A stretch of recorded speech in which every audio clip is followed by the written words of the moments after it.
Good morning students. पिछले वाले class में हम लोग काम कर रखे थे electric field due to spherical shell, इसी पर काम कर रहे थे ना। आज वाले क्लास में फिर से स्टार्ट करें, that is electric field due to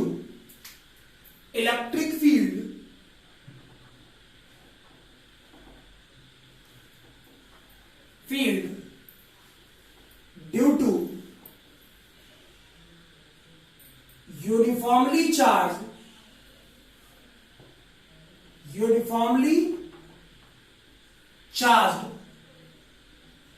non-conducting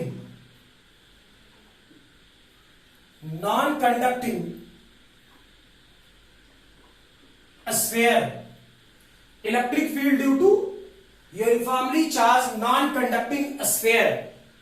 clear? पिछले वाले क्लास में क्या बोल रहे थे? अगर जो ये कंडक्टिंग होता तो चार्ज कहां चला जाता? अगर जो ये कंडक्टिंग होता तो चार्ज कहां चला जाता? सरफेस पर। ठीक, तो फिर से पिछले वाले एक्सप्लेनेशन में जो मैंने कहानी बताई थी हॉलो स्फीयर के लिए, अगर जो ये कंडक्टिंग हो जाए तो ये कैसा बन जाएगा? Hollow sphere. क्लियर? तो चेक करें क्या था फिगर। इसके लिए ऐसा सोचते हैं। क्लियर? ये वाला पार्ट पॉजिटिवली चार्ज और चार्ज डिस्ट्रीब्यूटेड होगा मटेरियल में। क्या जो बोले समझ में आया? चार्ज कहां डिस्ट्रीब्यूटेड होगा? मटेरियल में। ठीक है, इस वाले पोर्शन में टोटल चार्ज Q और इसकी रेडियस R। ठीक है, इस वाले पार्ट का सेंटर चलो मानते हैं यहां O, जैसे पिछले वाले क्लास में बताए थे। सिमिलरली फील करो, मान लीजिए कोई पॉइंट A बाहर, कहने का मतलब R greater than capital R। ठीक है, ये वाला पॉइंट B, अब मुझे ध्यान नहीं है पिछले वाले क्लास का कि मैंने A पॉइंट अंदर लिया था या बाहर लिया था, डजंट मैटर। अब जब बताऊंगा तब चेंज हो जाएगा यार, उसके लिए परेशान होने की जरूरत नहीं है। क्लियर? अब सोचो, ये वाला पॉइंट B मानते हैं और इसके लिए क्या होता? R equal to capital R। ठीक है, फर्दर ये वाला पॉइंट C मानते हैं। ठीक है, और ये वाला पोर्शन क्या? R less than capital R। ठीक, अब एक काम करते हैं, केस फर्स्ट ये वाला सोच लेते। ठीक, ये वाला पार्ट केस सेकंड और ये वाला पार्ट केस थर्ड के लिए सोचते हैं। ठीक है, और पहले बोल रहा हूं मैं, पिछले वाले क्लास अगले मतलब इस वाले क्लास में मैं भी अंदर बाहर की चीजें बदल सकता हूं। A पॉइंट अंदर हो सकता है, B पॉइंट बाहर भी हो सकता है, कंफर्म नहीं हूं पिछले वाले लेक्चर में क्या पढ़ाया था। ठीक है, टॉपिक ध्यान होता है, लैंग्वेजेस तो पकड़ में जैसे वैसे ही समझना। चेक करना, इस वाले पोर्शन में केस फर्स्ट, ईमानदारी से R greater than capital R greater than capital R, यानी कहां? Outside the sphere. हाँ ना, क्या सिखाए थे? और जो ध्यान है तो गड़बड़ नहीं होना चाहिए। क्या सिखाए थे? आउटसाइड द स्फीयर और जो निकल गए तो कुछ भी चार्ज हो, ये पूरा सिस्टम कैसा बिहेव करेगा? ये पूरा सिस्टम कैसा बिहेव करेगा? पॉइंट चार्ज की तरह। यही बताया था ना कि अगर जो ए पॉइंट इस सरफेस से, इस स्फीयर से बाहर है, ठीक, तो ये पर्टिकुलर स्फीयर कैसा काम करेगा? एक पॉइंट चार्ज की तरह। ठीक, पॉइंट चार्ज का इलेक्ट्रिक फील्ड कितना? पॉइंट चार्ज का इलेक्ट्रिक फील्ड कितना?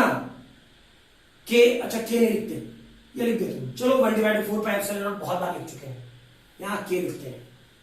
KQ divided by small r square. Clear? यहां के की वैल्यू 1/4πε0। ठीक है, चलो case second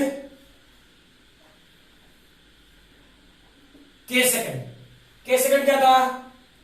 R equal to R, कहां पर? At the surface of sphere. Clear है ये?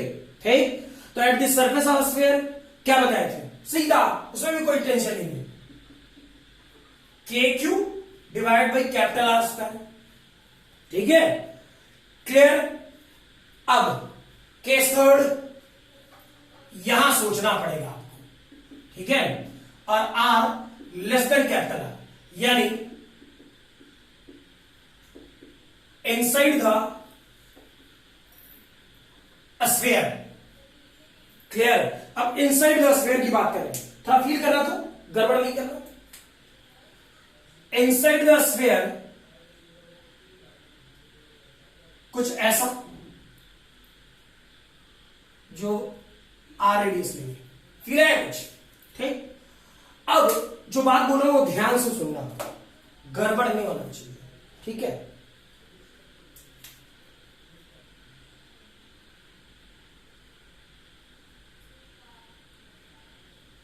ठीक, चेक करो, चार्ज तो नॉन कंडक्टिंग स्फीयर पे डिस्ट्रीब्यूटेड है, नॉन कंडक्टिंग, यानी कुछ चार्ज इधर भी होगा और कुछ चार्ज इस, जो मैंने ग्रीन कलर से डार्कन किया है ऐसे ऐसे, वहां भी होगा, कुछ चार्ज इसमें भी होगा, कुछ चार्ज इसमें भी होगा। क्लियर। अब सोचो, क्या ये सी पॉइंट ये बाहर वाले चार्ज के कारण इनसाइड है?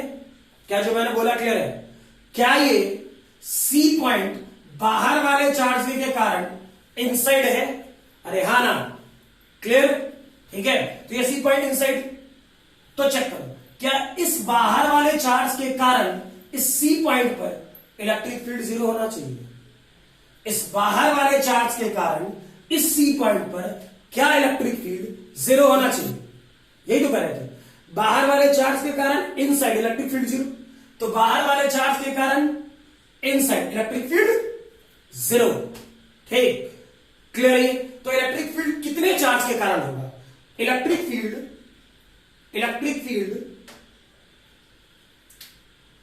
इतने दूर के चार्ज के कारण होगा, जो मैं अभी डार्कन कर रहा था। फील है कुछ? ये बाहर वाले चार्ज के कारण सी पॉइंट पे इलेक्ट्रिक फील्ड जीरो, लेकिन अंदर वाले चार्ज के कारण कुछ तो होगा, कितना होगा? तो सबसे पहले ये जो सी तक, ओ सी रेडियस तक जो चार्ज है वो कितना होता, चेक कर। उस चार्ज को मैं बोल रहा हूं क्यू डैश। ठीक है, चार्ज किसमें डिस्ट्रीब्यूटेड है? वॉल्यूम में। चार्ज किसमें डिस्ट्रीब्यूटेड है? वॉल्यूम में। क्या करता? चार्ज पर unit volume 4/3 pi r cube. अरे हाँ ना, ठीक है। अब कितने दूर में चाहिए? स्मॉल आर रेडियस में, उसके वॉल्यूम से मल्टीप्लाई कर दे, 4/3 पाई आर क्यू। अरे हाँ ना, मर गया।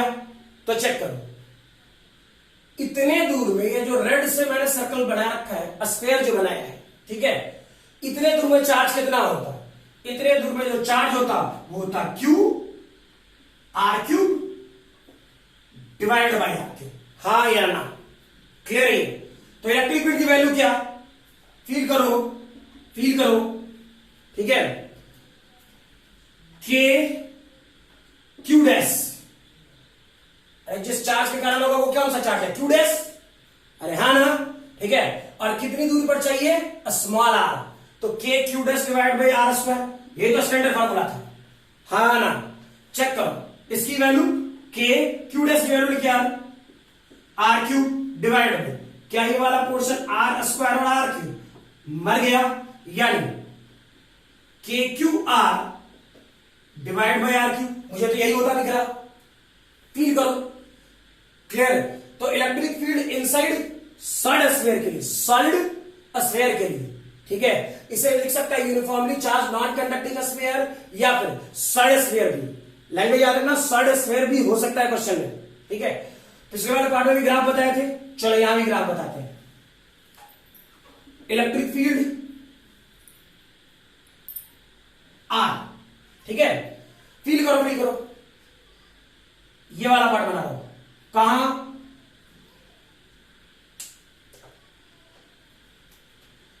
ये वाला part r equal to capital r, ठीक। फील करना, इनसाइड कैपिटल आर से छोटा। चलो केस थर्ड से शुरू करते हैं, कैपिटल आर से छोटा। चेक कर दो क्या electric field directly proportional to, ये जो स्टेटमेंट लिख रहे हैं, electric field directly proportional to r, k q r divide by r q. K constant था, कैपिटल क्यू कांस्टेंट है, डिवाइड बाय आर क्यू, तो e directly proportional to small r. Check कर, यानी आर बढ़ेगा तो इलेक्ट्रिक फील्ड बढ़ेगा, small r बढ़ेगा तो इलेक्ट्रिक फील्ड बढ़ेगा। ठीक, बढ़ा, ऐसे जाएगा। ठीक है, region electric field directly proportional to r. ठीक है, अब फील करो case two, r equal to capital r पर इलेक्ट्रिक फील्ड कितना है, 10 k q divide by r square. ठीक है, कोई दिक्कत? अब फील करना, आउटसाइड क्या है, आउटसाइड में क्या electric field inversely proportional to r square है? क्या आउटसाइड में electric field inversely proportional to r square? यानी ग्राफ कैसा, ऐसा, यही होता ना मेरे भाई, हा ना, क्लियर है? ठीक है, चेक कर लो कोई गड़बड़ तो नहीं। Directly proportional to r, maximum value कितना है, के क्यू बाई आर स्क्वायर। उसके बाद डिक्रीज, जैसे जैसे दूर जाते जाएंगे फील्ड घटता जाएगा। क्लियर है ये? ठीक है, इसे फटाफट लिख ले, लिख लिया होगा। ठीक है, बेसिक फार्मूले के तौर पे याद रखना। रीजन इस वाले पार्ट में देखो, पहले बोल रहा हूं स्फेयर वाला पार्ट अभी 12th के बोर्ड के सिलेबस से हटा दिया है, इसलिए मैंने इस वाले पार्ट और इस वाले पार्ट में डेरिवेशन में नहीं गए। ये वाला पार्ट इसलिए ऐसे समझा दिए, डेटा बदल करके या तरीका बदल, डेरिवेशन में मैं अभी भी नहीं गया हूं, सिर्फ समझाने का तरीका बदल दिया कि आप जल्दी से बातें समझ जाओ। क्लियर? ये वाला पार्ट बोर्ड के सिलेबस में इस सेशन नहीं है। क्लियर? ठीक है, हाँ फिर बोल रहा हूं, NEET, JEE main, advanced. Clear? इस तीनों में अभी तक हटाया नहीं है, मिल अगर जो अगले साल हटाते तो ठीक, वेल गुड, नहीं तो तैयार रहे इसके लिए। सही है ना? तो प्रैक्टिस करके रखें, फिर टुकड़ों में पढ़ने का कोई फायदा नहीं, बेटर है सीक्वेंस में निकालते हैं। ठीक है, चलो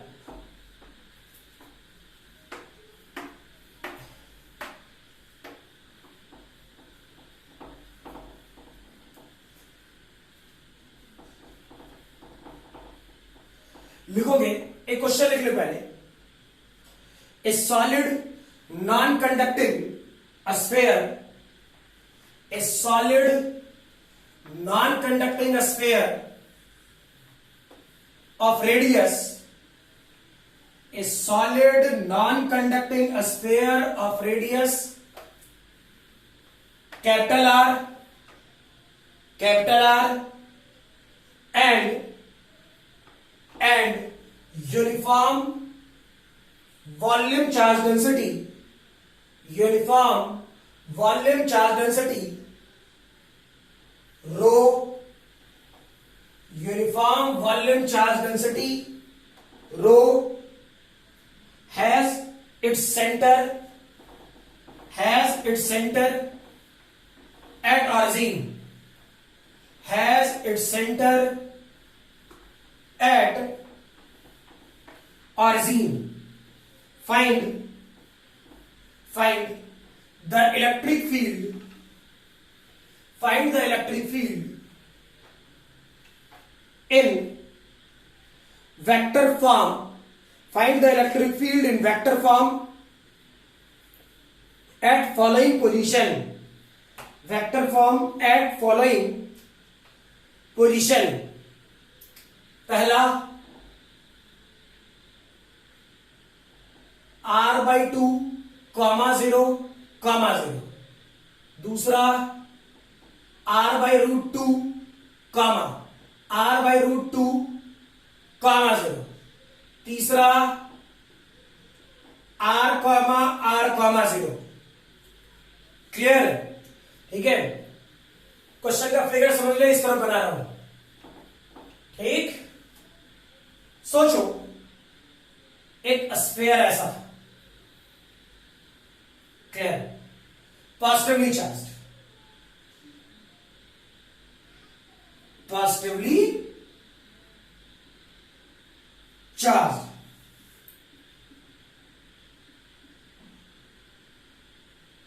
नॉन यूनिफॉर्म बोला ये,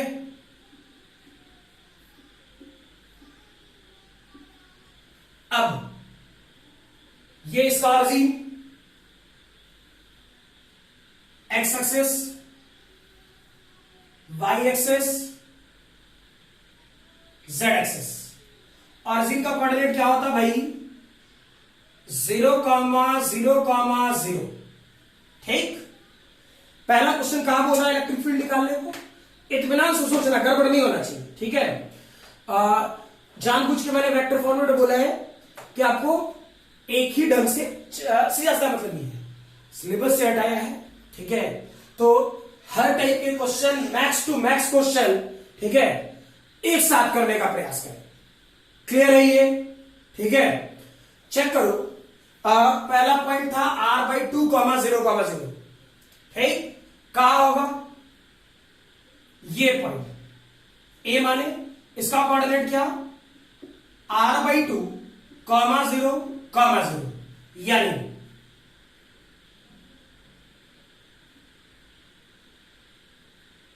इस वाले पार्ट में हमको काम करना था। दूसरा कहां बोला? r/2, r/2, तो कोऑर्डिनेट है ना, r/2, r/2। चेक करो तो कहां जाएगा, फील करना जैसे बना रहा हूं, गड़बड़ नहीं है। मुझे तो ये दिख रहा है, ये वाला पॉइंट होगा,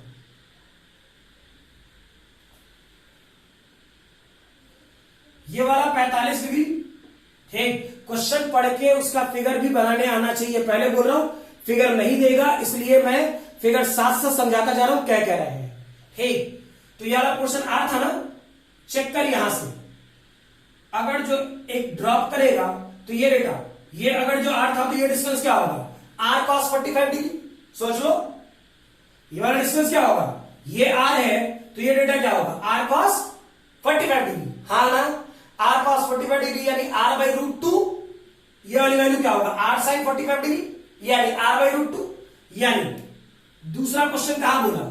सरफेस पे सॉल्व करने के लिए, और इसका कोऑर्डिनेट क्या हो गया भाई मेरे? r/√2, r/√2, 0। ठीक, क्लियर है। अब रह गया तीसरा, पहले सॉल्व कर ले, कहां कहां करें वो कर लेते हैं।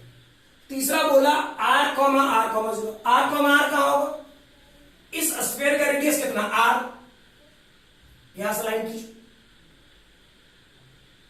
फील करो ना, तब तो अच्छे से बात क्लियर होगी। ये कितना है? r, यहां लाइन खींचो, यानी ये वाला पॉइंट सी होगा, जिसका कोऑर्डिनेट क्या होना चाहिए? r, 0। यानी इलेक्ट्रिक फील्ड कहां चाहिए था? इस पॉइंट के अराउंड। सही है, clear.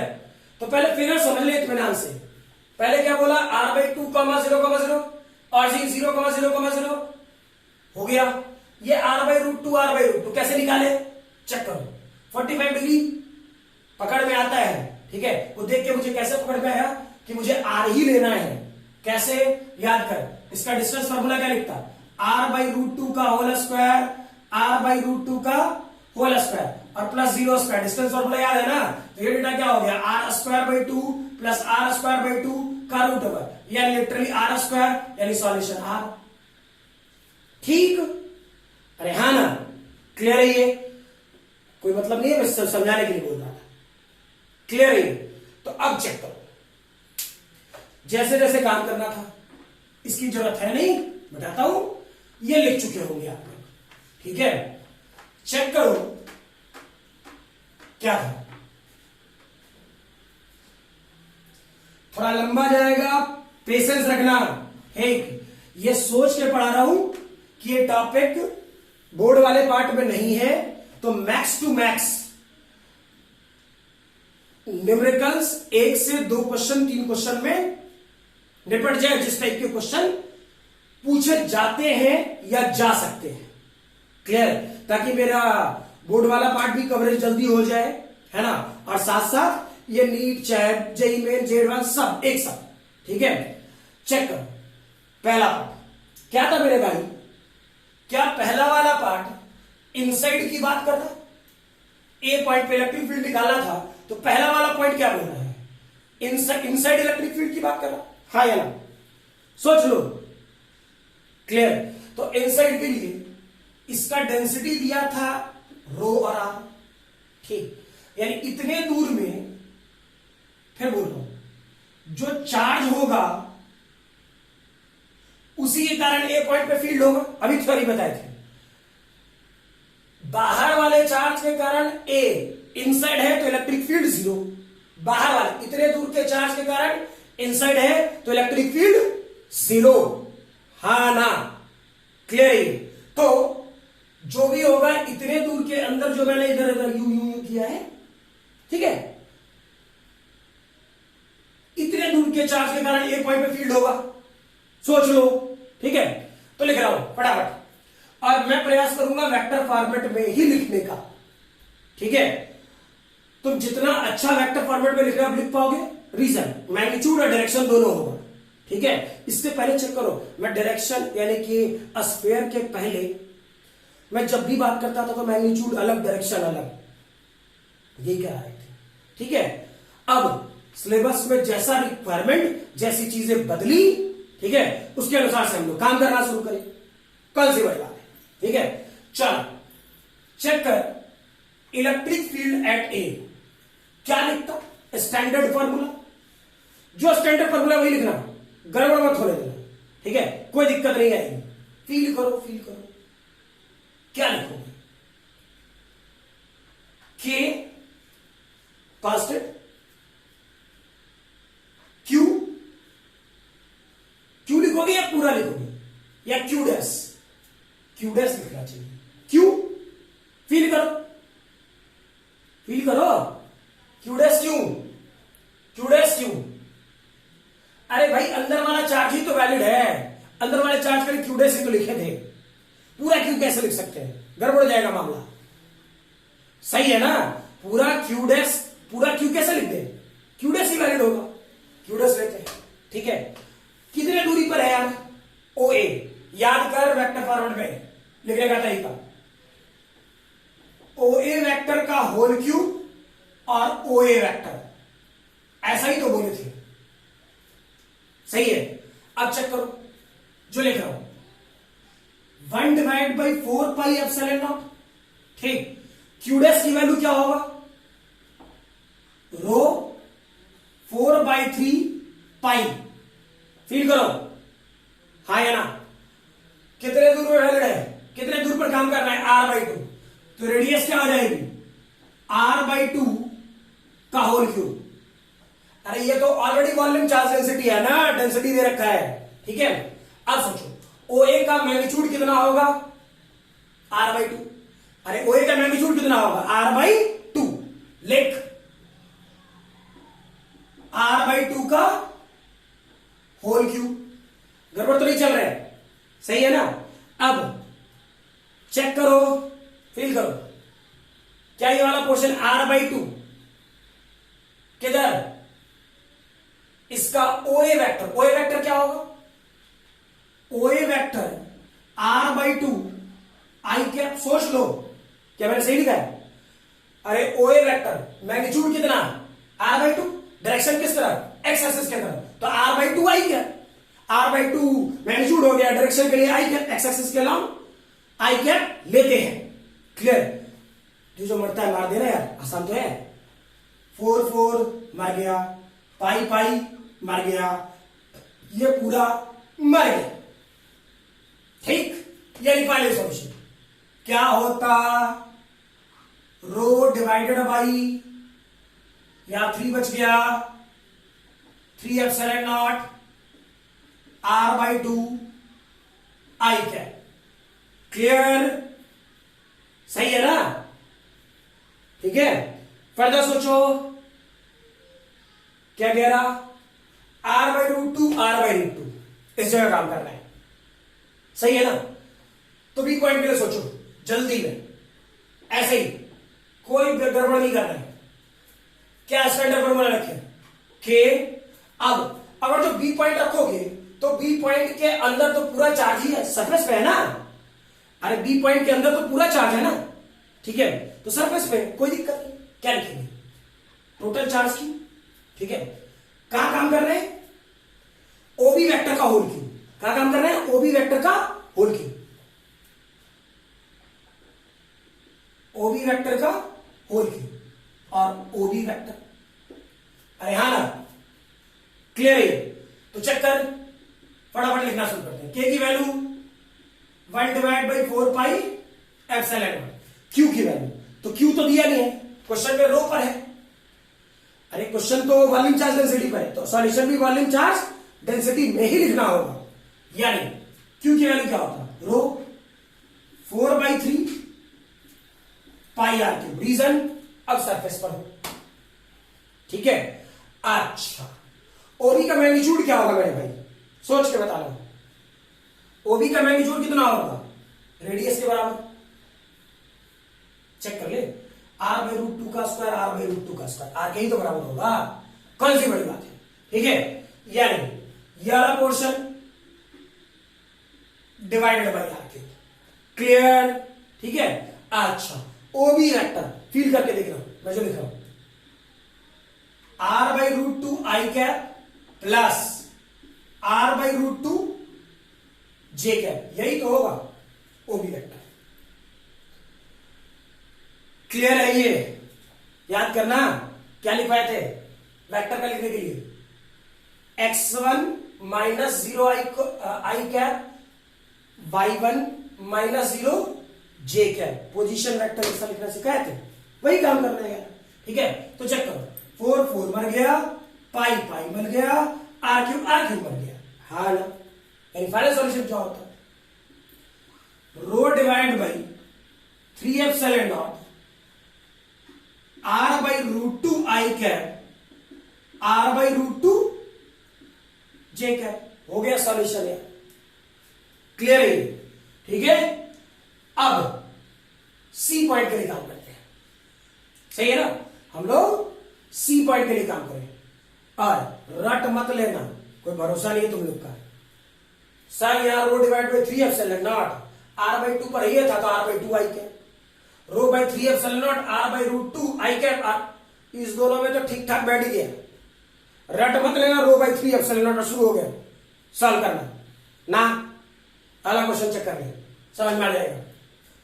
Electric field C point पर, सी पॉइंट पे काम कर रहे हैं, क्या फॉर्मूला था, के टोटल चार्ज की। इस पॉइंट के अंदर तो पूरा चार्ज क्यू है, ठीक है। कहां काम कर रहे हैं, कहां काम कर रहे हैं, ओसी वेक्टर का होल क्यूब और ओसी वेक्टर, ठीक है, क्लियर।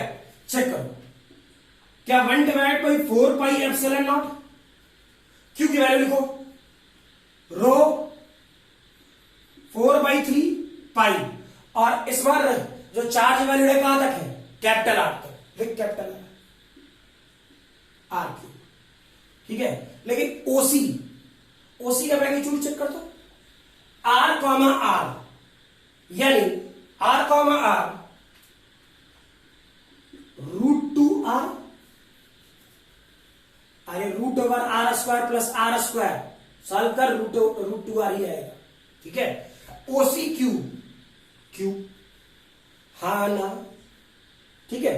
अब ओसी वेक्टर क्या होता है, लिख दे, r i cap, r j cap, ठीक। जो जो मरता है मार दे, 4 4 मर गया, पाई पाई मर गया, ये आर क्यूब मर गया, जो मरा मार देते हैं, ठीक। अब चेक, ये रो डिवाइडेड बाई 3, अरे हाँ ना, √2 का क्यूब, 2√2, फील करो, ठीक है। R i cap, r g cap, यानी final solution rho 6√2 r i cap, r j cap. Clear है ये? ध्यान रखना, फिर बोल रहा हूं, रट मत लेना, rho by 3 epsilon, rho by 3 epsilon सब जगह लगाना है। दिखा दिया हूं, ठीक है? जैसा क्वेश्चन वैसा काम। क्लियर है? ठीक है, लिखोगे जल्दी। चलो नेक्स्ट क्वेश्चन करोगे, ठीक है? ऐसा कुछ मीनिंग, ये पर्टिकुलर स्फीयर और ये करना क्या है, इस वाले पार्ट का रेडियस स्मॉल आर सोचे, इस वाले पार्ट का कैपिटल आर। चार्ज इस स्फीयर में कुछ ऐसे डिस्ट्रीब्यूटेड है, ध्यान देना।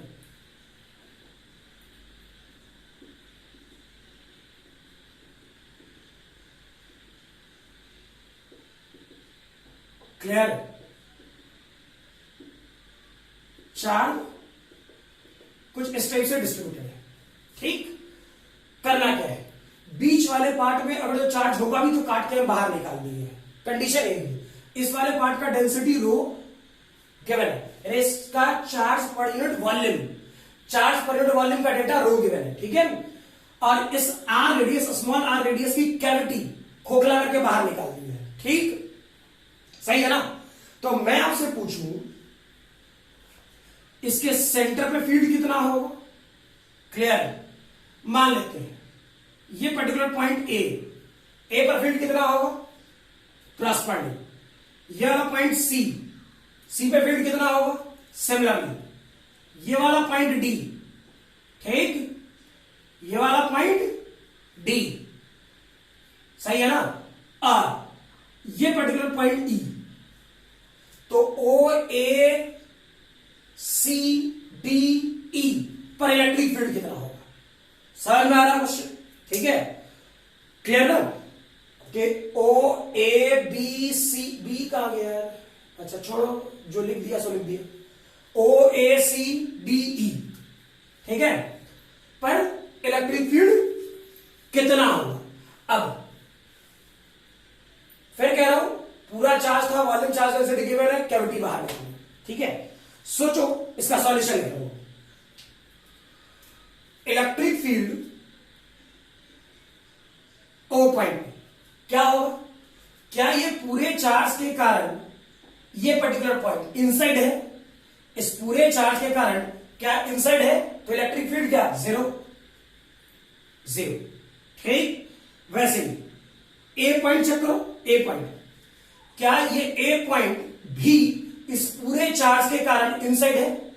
ये पॉइंट इस पूरे चार्ज से इनसाइड है, क्लियर? चार्ज से इनसाइड है, तो इलेक्ट्रिक फील्ड क्या? Zero, clear? C point check करो, क्या इलेक्ट्रिक फील्ड सी पॉइंट, क्या सी पॉइंट भी इस पूरे चार्ज के इनसाइड है? इस पूरे चार्ज के इनसाइड है। क्या करो फिर से? अब सोचो इलेक्ट्रिक फील्ड कहां पर निकालने को था? डी पॉइंट पे। सब में वेक्टर पॉइंट, सब में वेक्टर सोचना है, ठीक? फील करना। अब जो बोल रहा हूं, क्या मुझे इतने दूर पर काम करना पड़ेगा? सोच लो, ठीक है? अब मुझे वेक्टर में काम करना है, मुझे वेक्टर में काम करना है। क्या कर रहे होते हैं? फील करें के इनसाइड है क्यू डैश, जो चार्ज होगा कहां निकालना है? डी पर। तो क्या लिखेगा? ओडी वेक्टर का होल क्यूब, सॉरी मैग्नीट्यूड में लिखना है, सही है ना? तो मॉड में डाले आर ओडी वेक्टर, ऐसा ही तो लिखते हैं। अब के की वैल्यू लिखो, के की वैल्यू क्या? 1 divide by 4 pi epsilon not, ठीक है? क्यू डैश लिखो, क्यू डैश क्या होता? Volume charge density r. इस वॉल्यूम से मल्टीप्लाई कर दे तो काम हो जाए। किस वॉल्यूम से? इस वॉल्यूम से मल्टीप्लाई कर दे तो काम हो जाए। चेक करो वॉल्यूम क्या होगा? 4/3 पाई ओडी का whole cube minus r cube. Check कर लो, ओडी का whole cube minus r cube. क्यों कर रहा हूं? मुझे इतने दूर का ही तो वॉल्यूम चाहिए, तो घटाएंगे ना, ठीक है? अब ओडी का होल क्यूब, ओडी वेक्टर जो कट सकता है काट दे, 4 4 कट गया, पाई पाई कट गया, ठीक है। यानी फाइनल सॉल्यूशन क्या हो जाता है इलेक्ट्रिक फील्ड डी का, इलेक्ट्रिक फील्ड डी का फाइनल सॉल्यूशन क्या हो जाता है, rho divide by 3 epsilon not, ठीक है। ये रहेगा ओडी का whole cube minus r cube, OD vector का whole cube r, OD vector जैसा पहले पढ़ रहे थे, सही है ना। Further electric field e point पे सोचो, क्लियर। ई पॉइंट में क्या हो रहा था, क्या ई पॉइंट के इनसाइड पूरा चार्ज ही है, अरे ई पॉइंट के इनसाइड पूरा चार्ज है ना, और जब ऐसा है तो फिगर ड्रॉ कर लेते हैं, कस किया है, देखिए यही तो स्फीयर टाइप का बन रहा होता कुछ ऐसा, क्लियर है। तो चेक कर ई पॉइंट पे के टोटल चार्ज क्यू, ठीक है, कहां निकालना है, ओई पर, तो क्या लिखोगे, ओई वेक्टर का होल क्यूब, ओई वेक्टर, सही है ना। अब चेक कर वैल्यू लिख, 1 divide by 4 pi epsilon not, ठीक है, 1 divide by 4 pi epsilon naught, इसकी वैल्यू क्यू की value rho 4 divide by 3 pi r cube minus r cube, सोच लो, क्लियर है, डिवाइडेड बाई ओई मैग्नीट्यूड में, सॉरी इस वाले पोर्शन में क्या हो जाएगा, ओई वेक्टर का होल क्यूब और ओई वेक्टर, ठीक, जो कट सकता है काट दे, 4 4 कट गया, पाई पाई कट गया, फाइनल सॉल्यूशन क्या हो जाएगा, rho divide by 3 epsilon not, ठीक है। इस वाले पोर्शन में r cube minus r cube divided by OE का होल क्यूब ओई वेक्टर, मुझे तो यही दिख रहा होता होगा, क्लियर है, ठीक है। समझ वाली बात, इत्मीनान से लिख लो पहले इसे, ठीक है। फिर इसी का एक और मेथड बता रहा हूं, ठीक है, ये तो बिल्कुल फार्मूला बेस्ड हो गया, ठीक, वो इसलिए बता रहा हूं, वो इसलिए समझा रहा हूं, ठीक है। उसका रीजन है कि क्या गारंटी है ना। हाँ एक बात और, ये वाला पार्ट बिल्कुल as it is specially medical वाले स्टूडेंट ध्यान देंगे, ठीक है, मेडिकल वाले, इंजीनियरिंग वालों को तो देना ही है, समझ में आ रही बात। मेडिकल वाले स्टूडेंट जैसे ये वाला पोर्शन बताया उसे स्पेशली ध्यान रखेंगे, ठीक है। इसके बाद वाला मेथड, ठीक है, वो मेडिकल और इंजीनियरिंग दोनों वाले ध्यान रखेंगे। रीजन, इसके बाद वाला जो क्वेश्चन दूंगा, इसके जस्ट बाद वाला क्वेश्चन दूंगा मोस्ट प्रोबेबली अगले क्लास, ठीक है। जो उस वाले पोर्शन में जो अभी सेकंड मेथड बताऊंगा उसके चलते जो जरूरत पड़ेगी वो करना होगा, ठीक है। जैसे क्या गारंटी है कि जो ये कैविटी काटा वो हमेशा सेंटर पर काटेगा, अरे मर्जी उसकी, है ना, यही क्यों काटेगा, यही काट सकता क्या, यही काट सकता क्या, क्लियर। सेंटर के बजाय कहीं और कैविटी बना दी, उसको कैसे सॉल्व करें, ठीक है। तो उसके लिए जो दूसरा मेथड दे रहा हूं, ठीक है, वो पक्का ध्यान रखें। दूसरी चीज एक बात और कह रहा हूं, ठीक, गड़बड़ नहीं कीजिएगा, मेडिकल वालों से सेंटर पर कैविटी करके क्वेश्चन पूछा गया है और मे भी पूछा भी जाएगा, क्लियर है ना, ठीक है। लेकिन इंजीनियरिंग वालों से ज्यादातर क्वेश्चन कैविटी सेंटर में काटने के बजाय कहीं भी इधर काट दिया, कभी इधर काट दिया, कभी सेंटर के बजाय कहीं और डिसलोकेट करके काटेगा, ठीक है। तो उस टाइप के क्वेश्चन को कैसे सॉल्व करेंगे उसके लिए काम कर लेते हैं, ठीक है। चेक करो, साथ साथ लिख चुका होगा, है ना, मिटा रहा ऐसे मैं एक ही तरफ मिटाऊंगा, धीरे धीरे समझाता रहूंगा, ठीक है।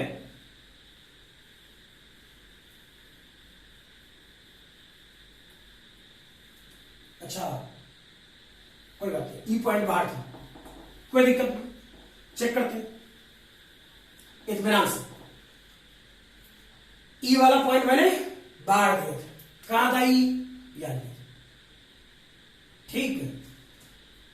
अच्छा हाँ ठीक है, उतना तो समझ आएगा। मान लो एक पॉइंट ये भी तो हो सकता था यहां सरफेस पर इसका, यही पॉइंट बी बना देते हैं। एक और क्वेश्चन हो गया। अब क्वेश्चन क्या हो गया भाई, फॉर्मूला लिखने का तरीका चेक करो। सिस्टम में चार्ज नॉन कंडक्टिंग है, जो बोल रहा हूं इत्मीनान से कान रख करके सुनना, ये नहीं कि अच्छा बस चल रहा है गायब हो जाएगा यहां, ठीक है। इस वाले पोर्शन में बी सरफेस पे आ गया, सी सरफेस पे है, रेस्ट जैसे पॉइंट्स थे वैसे है। फील करो, मैंने यहां पर बोला चार्ज कैसा था, सॉलिड नॉन कंडक्टिंग स्फीयर था, solid non conducting sphere. Conducting होता तो चार्ज कहां भाग जाता, सरफेस पर, ठीक है। तो चेक कर, एक नॉर्मल सी लॉजिक बना रहा हूं, इसी फिगर का नीचे फिगर बना, मान लो ये पूरा पॉजिटिवली चार्ज, ये पूरा कौन सा चार्ज,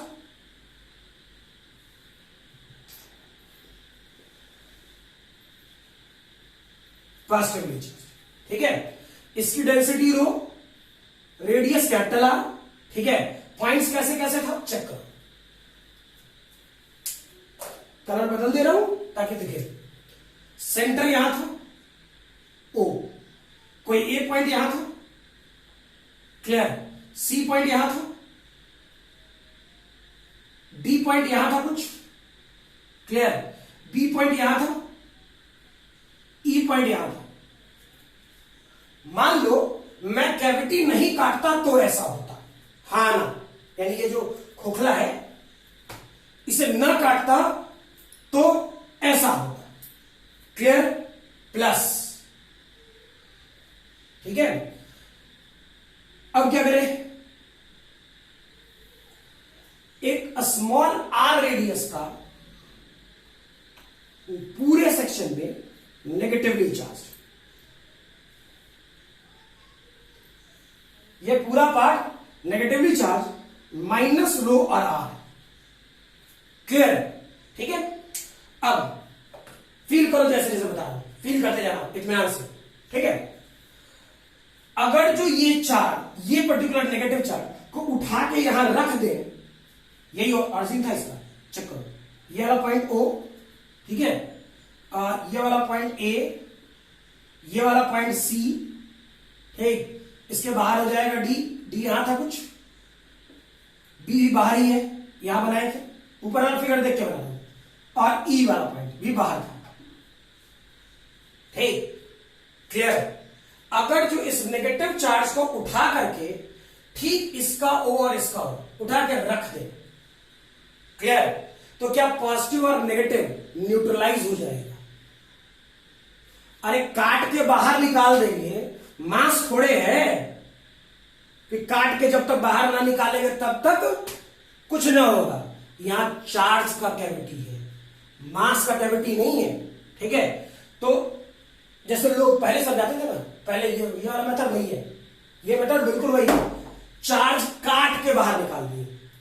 तेरा औकात है कि तू चार्ज निकाल देगा बाहर, मेरा औकात है कि हम चार्ज निकाल देंगे बाहर, संभव ही नहीं है, ठीक है। हम चार्ज न्यूट्रलाइज कर सकते हैं, कम कर सकते हैं, ज्यादा कर सकते हैं, हम निकाल के उसको पॉकेट में नहीं घूम सकते, क्लियर। तो न्यूट्रलाइज करने के लिए क्या होता है, तरीका क्या है, यानी उस जगह को कैविटी बनाने, चार्ज के तौर पे कैविटी बनाने के लिए क्या करना होता है, ठीक है। चार्ज के तौर पे कैविटी बनाने के लिए इस वाले पोर्शन को, नेगेटिव चार्ज को उठा के यहां पंच कर दे, पंच करेगा तो ये फिगर बनेगा, यानी इतने दूर के चार्ज को ये न्यूट्रलाइज कर देगा, कहां तक के, ओसी वाले पार्ट को ये उठा करके न्यूट्रलाइज कर देगा, ठीक। तो फिगर तो ऐसा ही बनेगा, क्लियर। अब सोचो जो बोल रहा हूं, अब इत्मीनान से सोच रहा हूं, सॉल्यूशन से, क्लियर। वेरीफाई करना बिल्कुल फिट बैठेगा जो पहले बना रहे थे, और ये लॉजिक पक्का ध्यान रखना। मैं इसीलिए ये वाला क्वेश्चन अभी आज करा के छोड़ दूंगा, ठीक है, कि कि इस वाले पोर्शन में काम करके बैठे, अगले क्लास में जब काम कराना शुरू करें तो यहीं से शुरू करेंगे, ठीक है। बस कैविटी सेंटर के बजाय यहां, ठीक है। और वो क्वेश्चन पर्टिकुलरली सिर्फ इंजीनियरिंग वालों के लिए, मेडिकल में, क्लियर है ये। फिर तुरंत आ जाएंगे, जो जिस काम पे है उस काम को शुरू कर लेंगे हम लोग, ठीक है। लेकिन एक क्वेश्चन का ध्यान रखना इंजीनियरिंग वाला।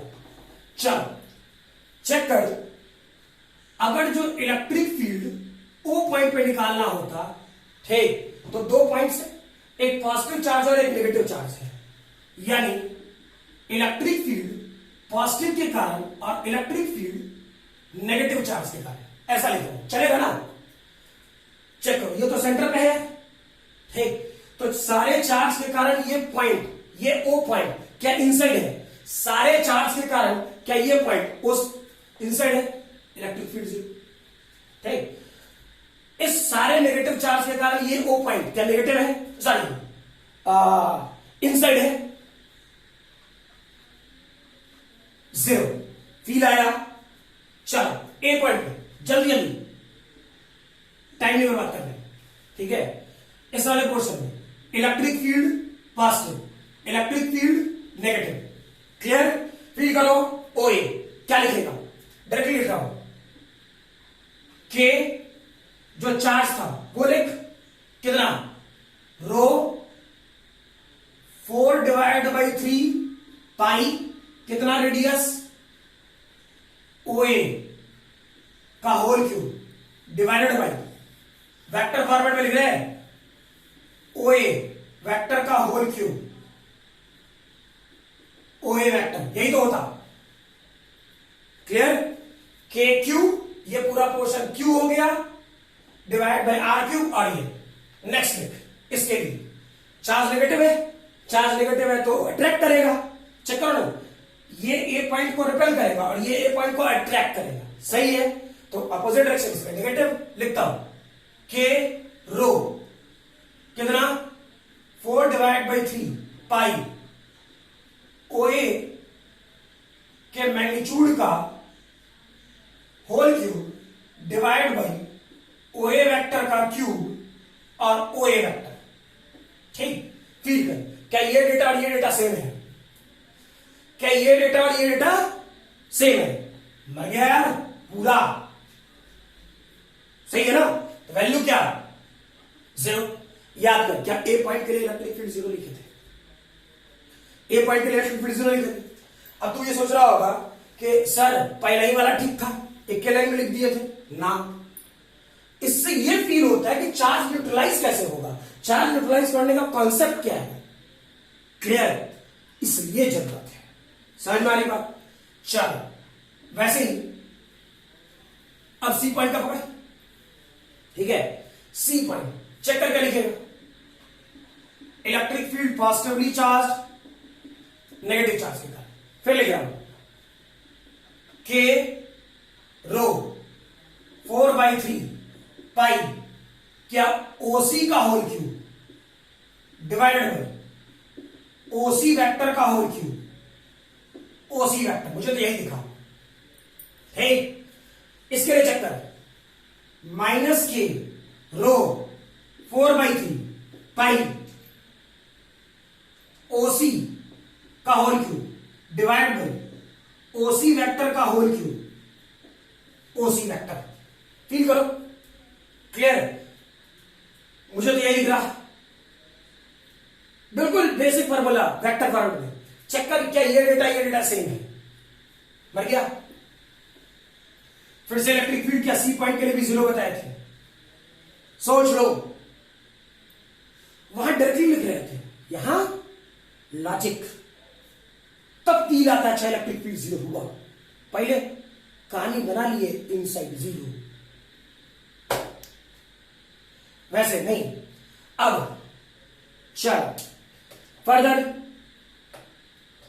सी पॉइंट का हो गया, डी पॉइंट साथ साथ लिखते जाना, मिटा दूंगा जल्दी में।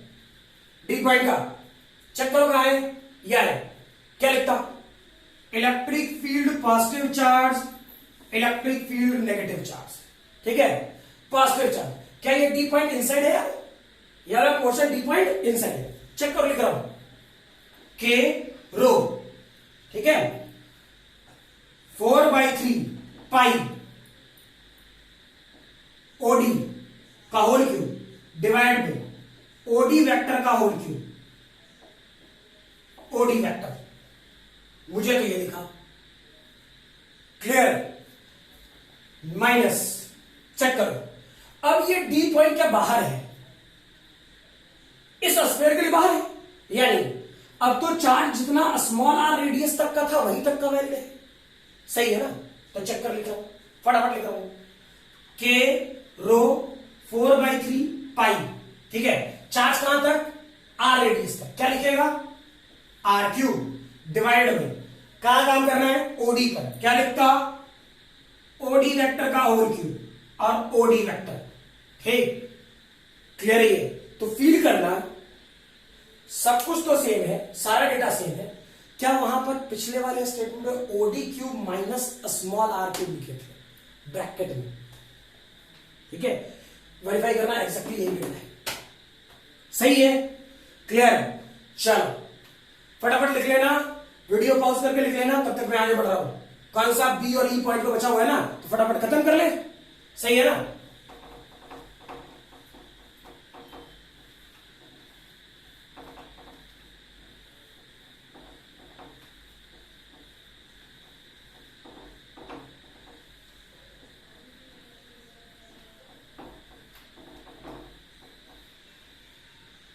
चलो बी पॉइंट का देखते हैं।